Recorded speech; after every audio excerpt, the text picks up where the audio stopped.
এখন দাঁড়িয়ে আছি বান্দরবান বঙ্গবন্ধু মুক্ত মঞ্চের সামনে।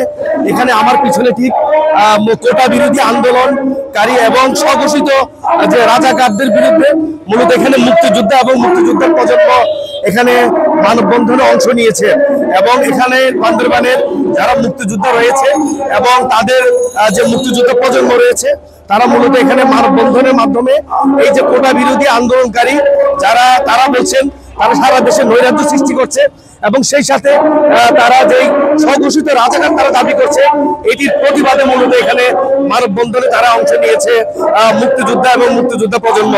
তারা এখানে বক্তব্যের মাধ্যমে জানাচ্ছেন সারা দেশে কোটা বিরোধীরা মূলত আন্দোলনের মাধ্যমে একটি নৈরাজ্য সৃষ্টি করছে এবং সেই শাটডাউন করে পুরো মানুষের দুর্ভোগের মধ্যে ফেলে দিচ্ছে।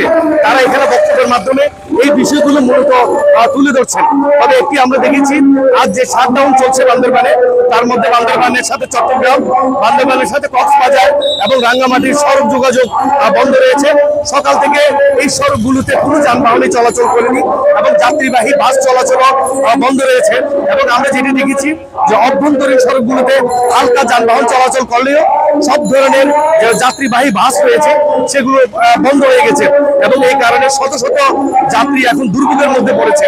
আমরা সকালে বাসের স্টেশন গিয়ে দেখেছি সেখানে মূলত এই শাটডাউনের অংশ হিসেবে বান্দরবানের প্রতিটি সড়কে এখন যান চলাচল বন্ধ হয়ে গেছে এবং সেই সাথে দুর্গম এলাকায় যারা পর্যটকরা গিয়েছে তারাও সেখানে আটকা পড়েছে এবং এই শাটডাউনের প্রতিবাদে মূলত এখানে যারা কোটা বিরোধী যারা আন্দোলন করছে যে সারা বাংলাদেশের মধ্যে এবং যারা স্বঘোষিত নিজেদের রাজাকার করছে এইটি নিয়ে মূলত মুক্তিযোদ্ধা এবং মুক্তিযুদ্ধের প্রজন্ম বান্দরবান প্রেস ক্লাব চত্বর এবং বঙ্গবন্ধু চত্বরে তারা মানববন্ধনের মাধ্যমে সেটি প্রতিবাদ জানাচ্ছে।